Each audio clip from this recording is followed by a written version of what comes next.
What is going on, guys? Welcome to week number 13. Yeah, and we're going to start this one a little bit differently. We're going the CPU game. So if you want to watch Nebraska State and Ardmore, we are going 2 and 3 in this video. We got a big matchup here between Midland State and Denver Tech. Number 19 against number 5, and honestly, like we talked about in the preview video for Wednesday, Midland State, they got to come out as a game squad. They got to be ready to play this game, and they want to win because they still have some sort of chance. Yeah, if they win this game, it's going to be put into my hands. Nebraska State versus Denver Tech in the final week of the season.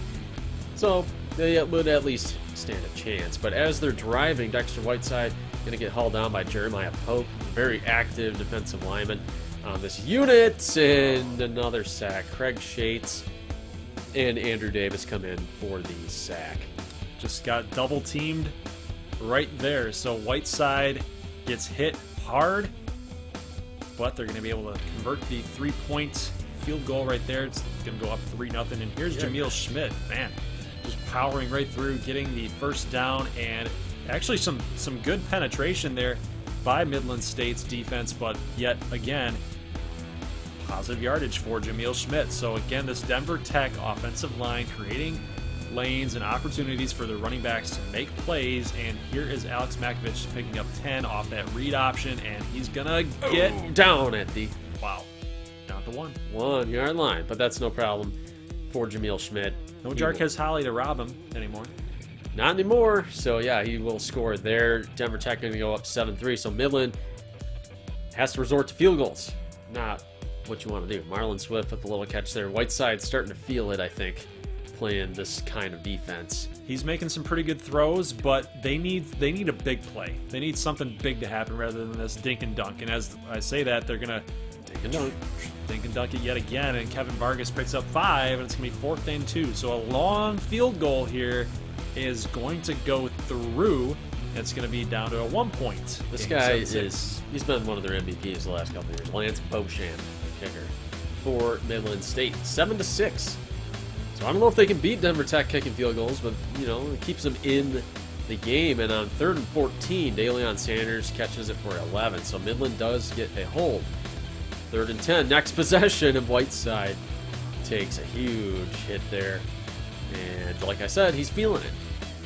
Denver Tech back with the football, and on 3rd and 6, yet again, another 3rd down screen is going to go to Schmidt and doesn't pick up the first down. So Midland State back here with the football near their 20-yard line, and oh no, an interception at the sideline. You can't make that throw. Whiteside. No, that was picked up by Zachariah Gardner, and I mean, the defenses are getting stops. I mean, that's not something that I really expected to see in this game. A few stops consecutively like that. But 2nd and 6 conversion's good to DeLeon Sanders. And Denver Tech is going to be marching downfield. Nice little cut there by Schmidt. Will pick him up about another 4 yards on top of that run. 2nd and 1, Makovich picks it up. And again, it's just hard. It's really hard to stop that option. Scott Thomas makes it 3rd and 3. So now Midland might get a stop against Denver, but Makovich just kind of spin off that tackle. He's a good running quarterback. He's a lot better of a passer than Durkeenan Timmons, but making those types of plays, making those types of moves, yeah, I mean, he holds his own in the run game. Yeah.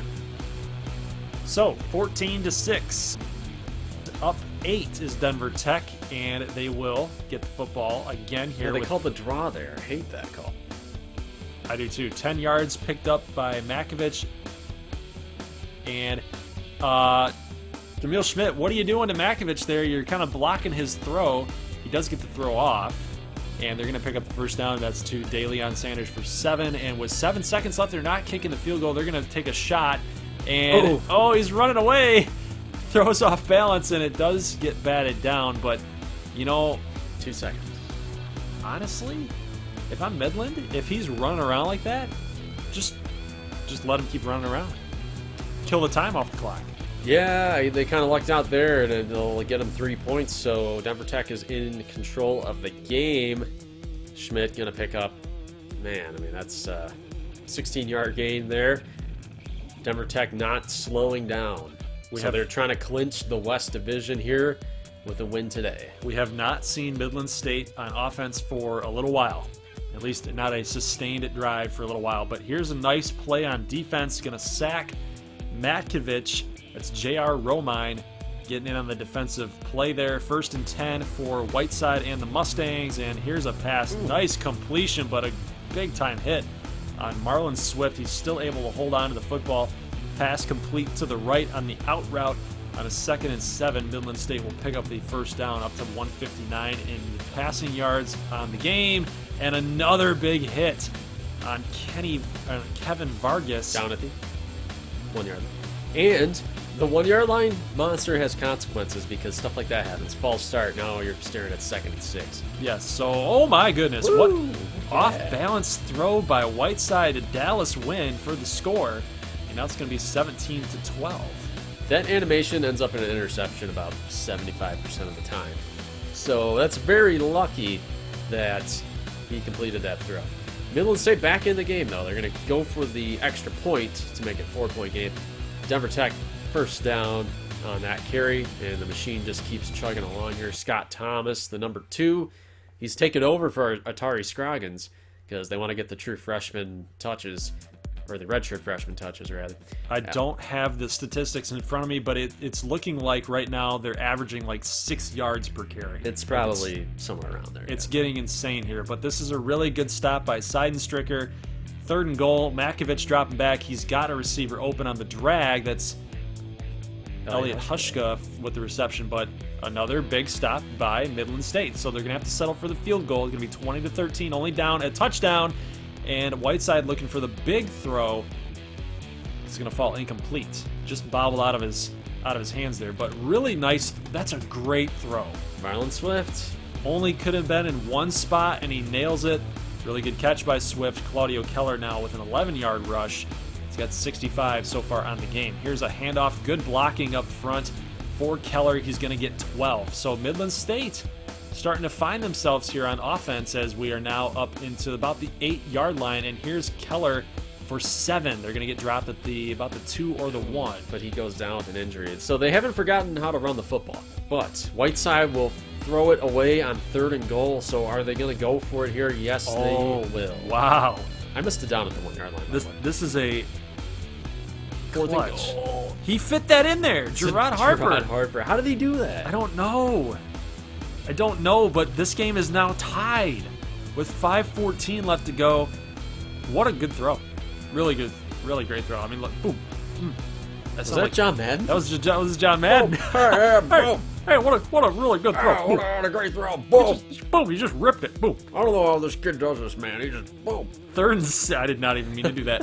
3rd and 6, and Makovich firing deep to the right.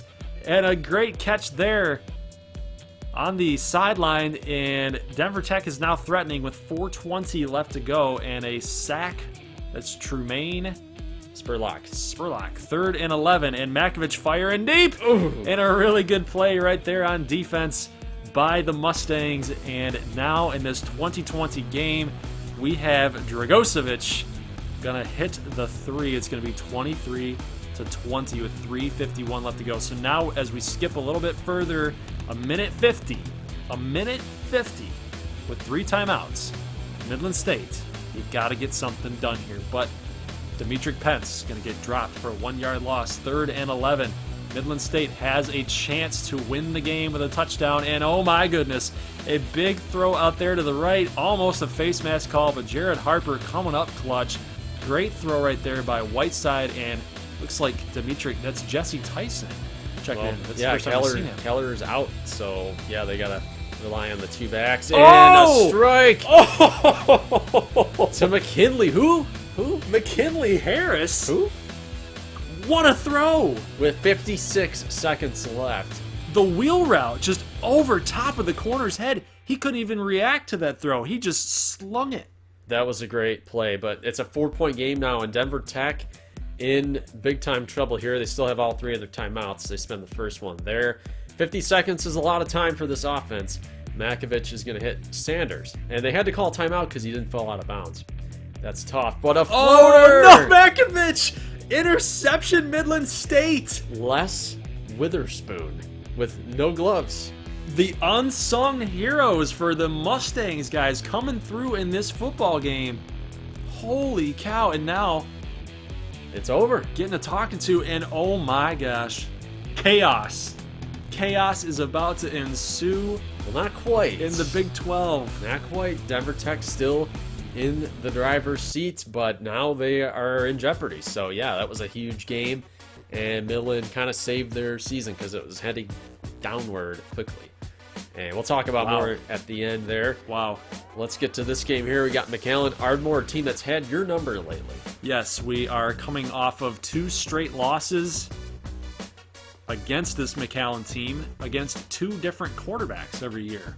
We had Jed Carmichael in the first one, which went down to, quadruple overtimes? Yeah. And then we lost to Marcus Rodriguez. Marcus Rodriguez. I keep calling him Gutierrez. I did that in the last videos, too, in the last season. So we've got our 3rd quarterback of this series in Grayson Stanfield. Actually, 4th. He would be our 4th. John Hicks would be our 3rd. And he's starting to drive down the field here, and on a 3rd and 7, nobody was open. McAllen with Vicente Galarza with 2 sacks already in the game on that first drive for Ardmore, and Landon Zovko is going to not come through on the field goal. Not good. But Yeah, I don't know if something's wrong with your stick. I don't know. no, don't blame it on me. Well, I don't know. Just Yeah, saying. blame it on the player. All right.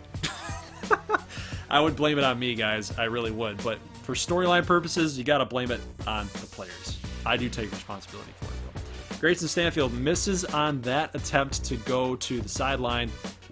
Wide receiver was wide open, but good catch out there by Tratnick. And then Jake Wood coming through, going to power it through to get the first score of the ball game. It's going to be 7-0. The first score should have been that field goal, dang it. We should be up 2. Well, I mean, hey, Harkless Blair is in the Heisman campaign right now, and you have held him scoreless through 1 quarter, Uh-oh. but as I say that, Barrett Love gets loose on a simple slant route. I love this defense. Yeah, that should have been defended. I don't know. I feel like you should have gotten loose, but Ardmore go back to the ground game as usual. Whenever there's trouble afoot, it's time for DeQuandre Shook. Yes, and here's Jake Wood just stiff-arming and powering through on a toss play.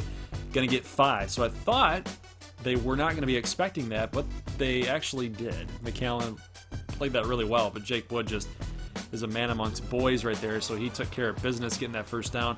Here's a nice throw. Just kidding. Looked wide open there. Tratnick in the back of the end zone. A really good play defensively.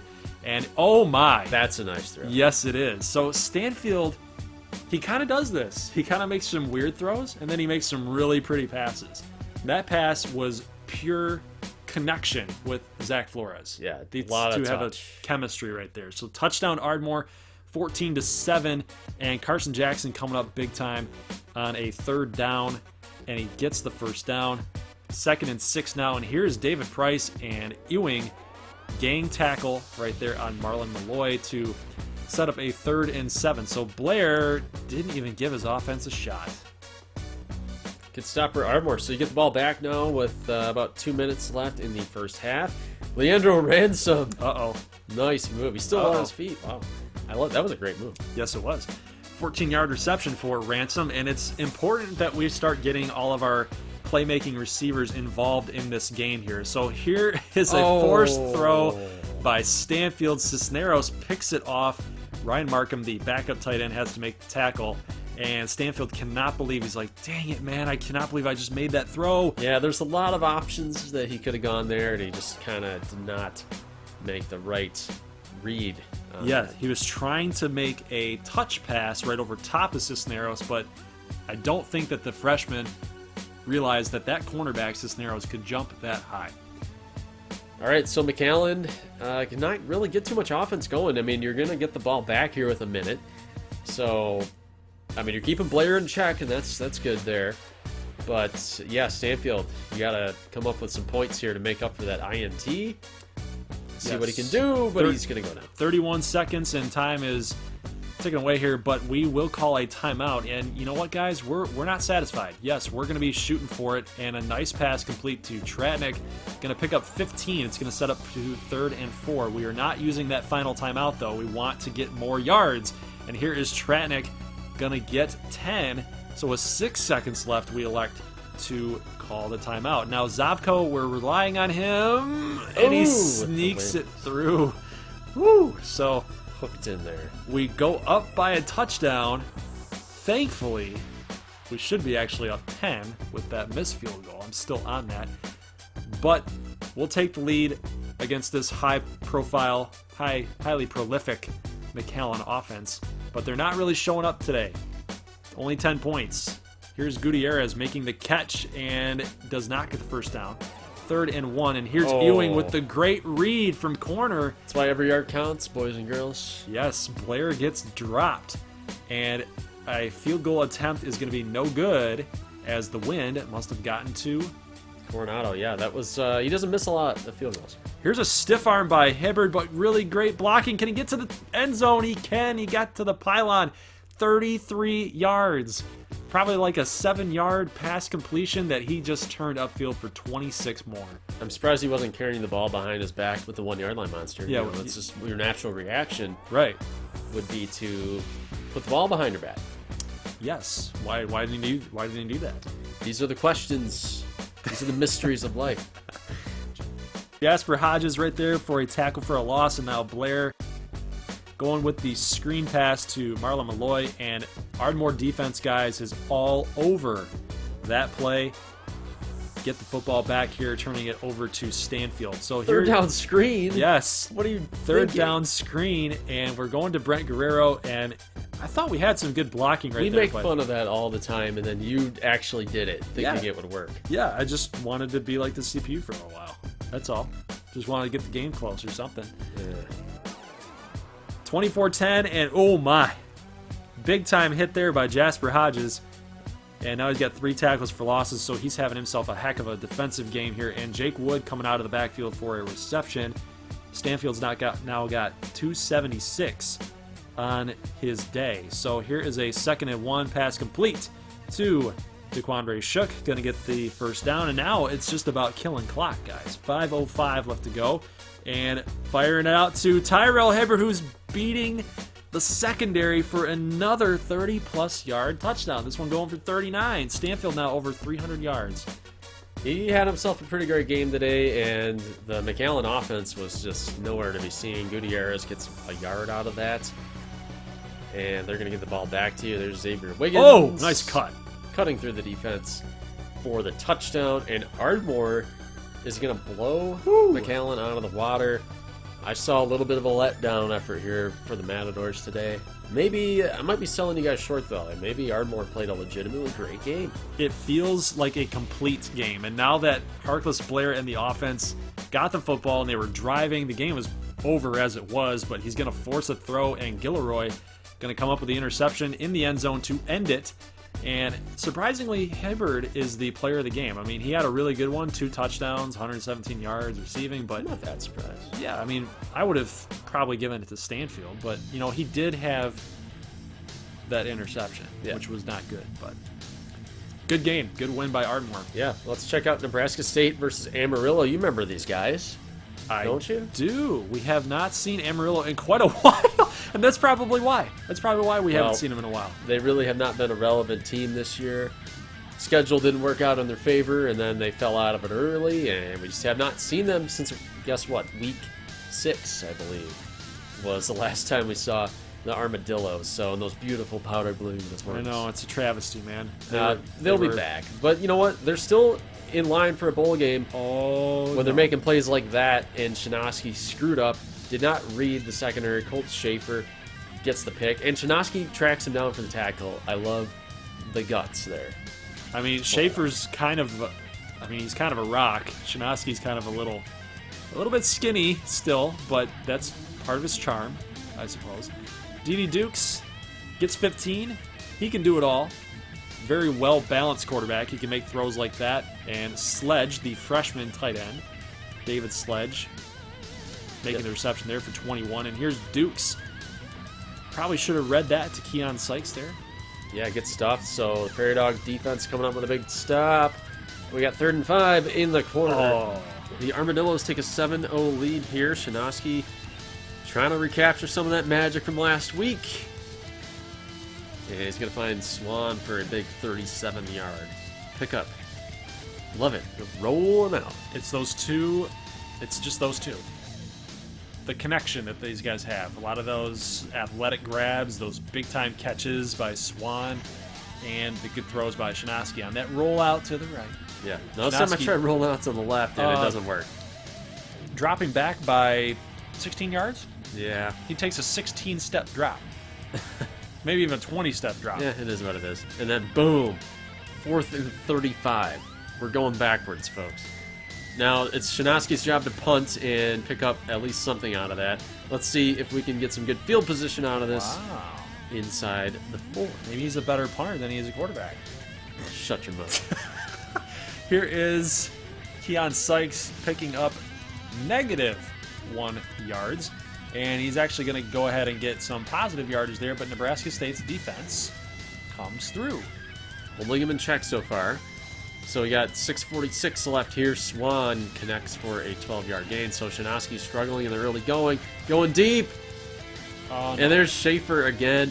Did not see Schaefer. I didn't even see him when I was editing this. Again, I was like, wow, he kind of just blended in. Man. I didn't see him. Yeah, he's killing it right now. He is totally schooling Shanoski. And, you know, this has become a defensive game right here. 7-0 as we're 5 minutes and 49 seconds left in the second quarter. And D.D. Dukes powering his way through, trying to do his best to move the dang football on this Nebraska State D. So here's a lot of pressure on Dukes, but he finds Sledge, and Sledge trying to work his way off that tackle, and he's going to pick up a lot of yards. Here's Sledge again, and he's going to pick up the first down for 9. So we might be down by 2 scores to Amarillo, the team that everybody makes fun of. Yes, and here's some really good blocking, and Dukes is going to find himself in the end zone for 8 yards. I told you guys not to take this team lightly. I wasn't taking them lightly. I was surprised it was this hard sledding on offense. Darnell Powers with the deflection, really good. Played defensively right there. Way to stop Cody Joseph on that attempt. But Jamarquise Kimberling not going to come up with the reception. Shanoski now 4 of 10. You know, Kimberling's a good sport because Shanoski continually tries to kill him through the air. I do appreciate his bravado and his gusto. Blitz coming in on Shanoski and testing Schaefer. Another test, and he comes through. Man, this guy's like, he's thick. He's pretty BA. Pass not going anywhere. And there's going to be a flag. We get a defensive pass interference. Wow. Couldn't let the receiver come back to the football as Patrick Clark. So it's going to be an automatic first down for Nebraska State. And up past the 50 is Shanoski in the offense. And nice pass complete to the tight end. That's Cody Joseph for 8. So about a minute great 20. View. That's a great view right there. Yeah, good job, EA. Cameraman. Here's Shanoski rolling out to the left this time, and he is not going to elect to throw the football. He's going to just pick up about 21 yards. He did fumble out of bounds. And then he has the football. Yeah, interesting. How did you do that? He's derping pretty hard today. He's a magician of sorts, and he's going to actually pick up 11 off of being a magician with his feet right there. So good play by Shanoski, and another rollout to the left, and Michael Swan is his receiver of choice down at the 1-yard line. We switched it up. Yes, I did it this time. 3rd and goal, moving Joseph out to the left, and LaBelle going to jump on in for a touchdown. So Nebraska State now down 14-7, with 11 seconds to go in the first half. Yeah, clutch drive there at the end of the half to cash in. So we are still alive. As funny as it is to say that, we're still alive against Amarillo after we just pasted Midland State last week. Keon Sykes not going to get anything positive there, and we see Quan making a reception for 7, but not good enough for the first. So it's going to be 3rd and 7 as we look forward at Nebraska State's next possession, trying to get a tying score here. And we see a throw out to the right, That's Anthony Yarbrough who makes the catch, and I don't like that taunting. I don't like that taunting there because now Nebraska State's going to say, you're going to taunt our players? Well, suck it. We're going to get that first down on 4th and 1, picking up 7 is LaBelle, and a lot of pressure coming up on the Prairie Dogs, and Hargrove going to make this catch out of the backfield, and he doesn't step out of bounds. It's really savvy. He kept toe tapping amidst the tackle animation, picks up more yardage than he would have. But we're going backwards. We lose 8 on the pitch to Kimberling. Another goofy play. Yeah, 2nd and 18.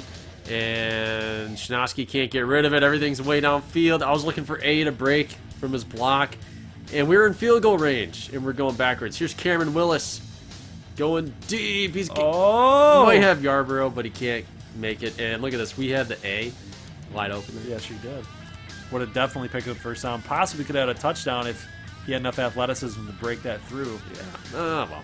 D.D. Dukes picks up the first down. It's going to be 3rd and 13 as we jump ahead a little bit.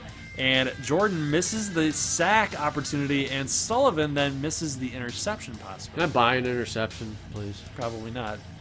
Here's a interesting throw by, is that Shinosky still? Yeah. Yeah, it was an interesting throw. That corner turns his head. That's picked off. Here's Joseph with the reception on 2nd and 4. Going to get that first down for 13. And now the Dogs are starting to march. Here, right down the field, Hargrove checks in at running back. He's going to get 6.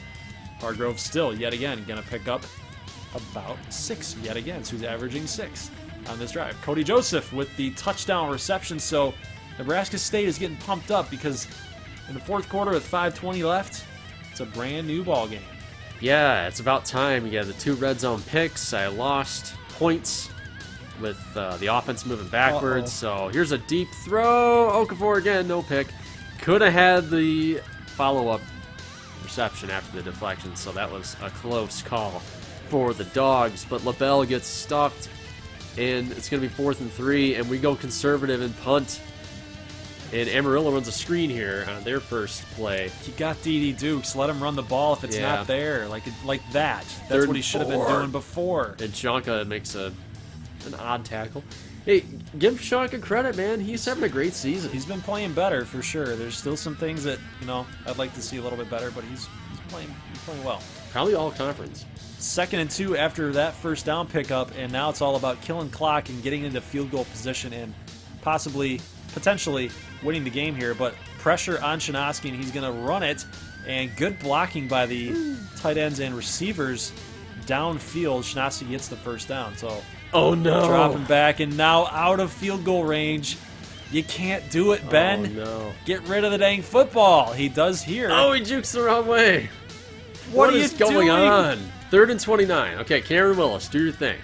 Do your thing. I put you in the game. Do your thing. Wow. Kimberling breaks the tackle. The go-ahead touchdown for Nebraska State comes from the arm of Cameron Willis. And here come the commenters. Why weren't you doing that the entire game? But the coach, Cust, had seen enough from Shinosky's Willis, hey, we put Willis in when we need a big, strong arm throw downfield. Like you saw on the incomplete pass earlier. And now it worked. It worked that time. You need big downfield throws all game. No, we need game management. Okay. You're going to purposefully handcuff yourself. Okay, wait, hey, we need to talk about this game. Yes. 4th quarter here, 13 seconds left, and Keon Sykes coming up big. That's Nigel Duckett, making some really nice plays with his stiff arm and some power there. But, what a reception out there to the left. Gamble with the catch in 5 seconds. Dukes is going for it to tie.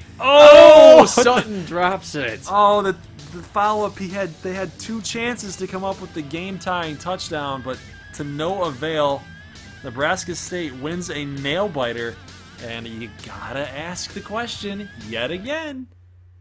What can I say? Midland State played a great game to beat Denver Tech. 14 points in the 4th quarter.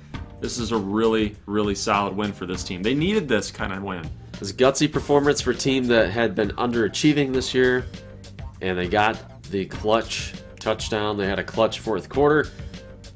Not a ton of offense in this game. Defenses really showed up to play. You see the numbers there with the passing yards especially. Only 1 turnover apiece. So it was a pretty well-played game for both teams, but Midland will finally get the W in this matchup. Whiteside played really well, 28 of 38, 257, 3 touchdowns against that vaunted Denver Tech defense, 73%, but that 1 interception. Played pretty good nonetheless. So 13 attempts for Claudio Keller for 84. Did get sacked a lot though, Whiteside. It's a great defensive front for the rush. See the receivers really pitched in, played a very good game. So we'll check out Denver Tech's numbers here. Makovich only 215 with a pick, so I don't think he played his best game. Yeah, the completion percentage was really nice, but you got to get the ball in the end zone, and he did not quite match Dexter Whiteside for sure. Jamil Schmidt had a good game also, but not really up to his standards. Usually up in the hundreds. At least when Jerkeen Timmons was around, that's usually the route that he was taking. Two touchdowns rushing, 1 for Schmidt, 1 for Makovich, and DeLeon Sanders leading the way with 6 receptions and 75 yards. You guys saw this one. Ardmore took care of business at home in the blue uniforms. Yeah, love those blue unis. Ardmore beats them 38-10. The big pass, though, the big plays coming from Tyrell Hibbard. 1 in the third, 1 in the fourth. 33-yard touchdown, 39-yard touchdown. Xavier Wiggins with that 10-yard touchdown scramble run. I mean, yeah, a lot of big plays in this game from Ardmore, but McAllen's really only play that they had that was really amazing was that 59-yard touchdown to Barrett Love. And then we can see the stats here. 7 first downs. 7. Yeah, it really looks like McAllen gave up in this game. They couldn't convert on third down. They went 0 for 7 on the game. Harkless Blair with that interception in the end zone. And yeah, I mean, Grayson Stanfield bounced back from that interception that he had early in the game, near the end of the half. So really good showing by Ardmore. 30 of 37 for the freshman, 338, 3 scores, 81%. The guy was absolutely money. Spread the ball around in the rushing department. Wiggins and Wood both got touchdowns. Receiving-wise, Kevin Tratnick finally comes up big in this game with 8 for 81. Shook got more involved.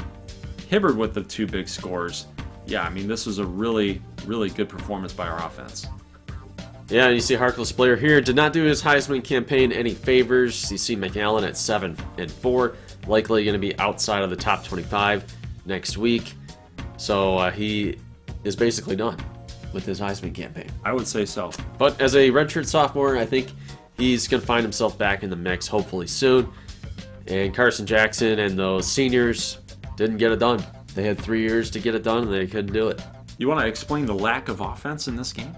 It's a weird game, yeah. Did not have very much go our way. We did pull it out there in the fourth quarter. Amarillo was weirdly good on defense. They played their best defensive game of the season against us, and we could not really get receivers open, as you guys saw. It was just a tough assignment for some reason, although we shut them down. So you cannot discredit Nebraska State's defense. We're one of the top ranked defense, I don't know in terms of talent, but in terms of production, Nebraska State's one of the top 20 in the country right now. So you can't take that away from us. You guys were picked off twice, but nonetheless, your defense played well. 161 yards allowed, 242 total offense. I'd say that was a pretty good performance. D.D. Dukes, again, completion percentage was really good, 14 of 19. They didn't ask him to do a whole lot. 161, and the rushing yards were not there. So Nigel Duckett, they weren't utilizing him. Keon Sykes could not get it going. D.D. Dukes run for his life against that Nebraska State defense that you alluded to. Sledge, the tight end, had a pretty solid game with 4 for 69. Quan, 3 for 32. Yeah, I mean, this Amarillo offense just could not get it going. Yeah, Shanowski, we've talked about it all year. Kind of an up and down season for him. Willis checked in through 1 pass for a 44-yard touchdown. So, of course, the chorus will be back calling for Shanowski's head. Yes. But we're used to it by now. We're just going to keep on grinding. The haters keep hating. Running game was solid, pretty effective. And then Cody Joseph, the tight end, caught the touchdown. Swan had a big 37-yard grab. Kimberling had a big 44-yard touchdown. So I will take it. heading into the final week, we actually have a chance with Denver Tech losing to Midland State. And they've been very shaky so far this season. Check out the score from Little Rock, Arkansas, 38-24. Camu took it to them. This offense, guys, keeps firing away. Andre Irvin, 37-yard strike. We also have another big passing play from Freeman to Lacey for a touchdown for 29, and then another touchdown by Lacey. So, yeah, I mean, a lot of big plays for this Camu offense right now. Yeah, this is bad news for Little Rock. They are now 5-6, and they will play Broken Arrow next week, and we'll talk about that game. But bad news, yeah, they're going to be 5-6. They need to win next week to get to a bowl game, which is not where they wanted to be. We saw them week 1 against Clemson struggle, and they really haven't picked it up since then. Gunnar Rivers played okay, but the yardage was not there against a very good secondary in Kansas A&M. They actually got Isaiah Green going today with 96 yards. Lonnie Luke was the only receiver getting open. Huge for Gunnar. day. Yep. You see Camu here. Jace Freeman threw for 5 touchdowns. Not a ton of yards, but he got the scores. People in the comments section have been commenting about how Jace Freeman might be the best statistical quarterback in the Big 12. There might be onto something with that. Fritz, 15 for 74. We'll have a stats recap once the regular season's over. Andre Irvin for 149 and 2. Tough loss for Shreveport, number 20 team in the nation against the number 6. 10-1 now, ACU. And this one was not even really that close. It was 20-0 at the half. Yeah, you know, they held ACU to some field goals there over the course of this game. Charlie Taft, you're the player of the game here, I would say. 5 field goals. But ACU really just too much, too dominant on defense. They outgained Shreveport by 300 yards. I mean, Shreveport just doesn't have the horses. They almost took out ACU last season. A very close game. I believe it went to overtime. But ACU this year was just too much. They probably have the best defense in the country. Oh, yeah. I would say. Yeah, for sure. And Shreveport trying to get Canatelli going against that secondary just too hard. Vajic rebounded here in this game, 345 and 2.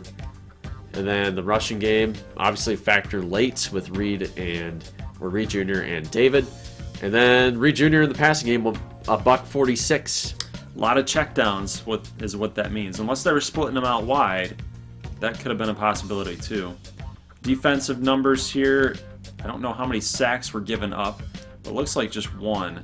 Canatella only had 1 sack allowed. So it's not like there was a whole lot of pressure on Canatella. It's just that, again, this secondary guys with Granger and Chandler and Greer applying the pressure. I mean, this is an insane team in the back end. Take a look at Shreveport's numbers. Canatella, 12 of 22 for 101.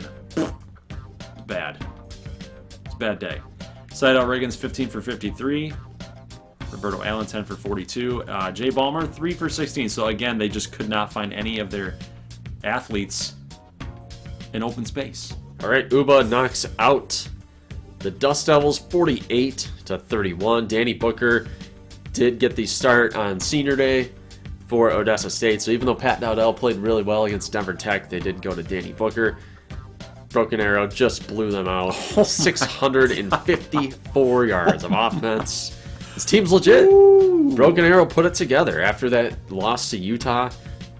I mean, they've entered Big 12 play, and they really played their tails off. So they deserve to be in the mix for the Big 12 East title, but they do need ACU to lose next week. Dowdell got a little bit of action, 5 of 8 for 38 and a score. Booker going to close out his career with 233 and 2 touchdowns. Not the best game for him, but he played okay. You know, I think he impressed some people. Might get a CFL or an AAF contract. I think he might hang around for that. He's knowledgeable enough to understand a complex offense, so that's good. And a lot of his receivers are going to be gone next year. It's going to be a sad farewell for some of these guys. They look like they were turning the corner. But Brian Street, 430 yards and 5 touchdowns. This game, it might have sealed the Heisman for him. I would say so. I mean, he's played well against top competition, and then he's played even better against bad competition, Well, which is what you should do. Yeah, he's got the big W's, but against the lesser teams, he's really run up the score in terms of the yardage, and he tacked on 40 yards and a touchdown. So make of that what you will. And Cassidy Morris goes for $171 and 3 scores. Benefield for 101. All right, so with week 13 in the books, let's go ahead and take a little mini preview of week number 14. We got Midland State against Amarillo. Going to be a pretty good matchup there. 8-3 against 4-7. Shreveport against McAllen. Ooh, Shreveport hung on in the rankings. 25 versus unranked McAllen. Yeah, both 7-4 teams, 3-4 in conference. Odessa 4-7, 1-6 in conference against the red hot Amber Wave. ACU at Ardmore. So you know what, Broken Arrow fans? Ardmore's going to have to win this game. They're going to have to win this game in order for you guys to make it to the Big 12 title game. But even that's probably up for grabs, I believe. We'll have to see how it shakes out on the Wednesday video.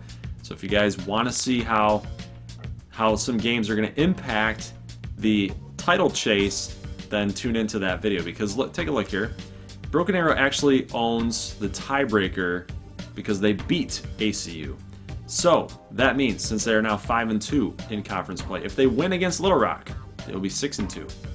ACU will therefore also be 6-2. So you guys can see how big of a game this is for Broken Arrow. But Little Rock, they want to go to a bowl game. So don't think they're just going to lay down for Broken Arrow. Not going to happen. Especially with Gunnar Rivers going up against Bryant Street. Rivers is going to want to show the world, hey, I'm also Heisman ready next season as well. Yeah. And we have a night game against Denver Tech, and we've cracked the top 25 with their little winning streak here. Now, I don't want to get too far ahead of myself because we were in this situation last year. But here's the thing. Well, preach. If we beat Denver Tech, we have an interesting scenario going on because Kansas A&M is playing Odessa State. Likely a win. They could lose that game. I don't know. And Midland State playing Amarillo in another situation where Midland should win, but we don't know. So there's either potential for a 4-way tie, maybe 3-way tie. So let's just say Nebraska State beats Denver. You know, I at least would have the edge on Midland State. I would not have the edge on Kansas A&M. So I don't know how these scenarios could play out. I don't know how the game is made in terms of who gets what tiebreaker. We would just be wreaking havoc, but I don't want to get too far ahead of myself because, although I will say we played Denver pretty good the last 2 years. Yeah, I remember specifically the snow game. Yeah. In Grand Island. The game nobody thought we could win. And we came pretty close. It was pretty close up until the end. Yeah. Until two-time Heisman, Keenan took over. Yes. But yeah, if all that scenario happens and if you guys all fall to 5-3, it's a possibility. I'll just give my pick. I'm picking Denver Tech, but we do have a home game. It's going to have the great atmosphere. It's going to be lit. It is the night game. I think we can do it. I think we can do it. Yeah, it'll be a really good season for you guys if you can cap it off like that. Go 8-4 to end out the year. We'll see. Yeah. So mini picks and mini previews. Who you got in these matchups? Tune in Wednesday to find out. All right. We don't want to spoil too much. That's going to be it for this episode, guys. Leave a like if you like this thing. And if you're new to the channel, make sure you hit that red button for subscribe or my logo in the bottom right-hand corner. We'll see you guys on Wednesday for the Wednesday preview video for week number 14. We'll see you guys then. As always, peace.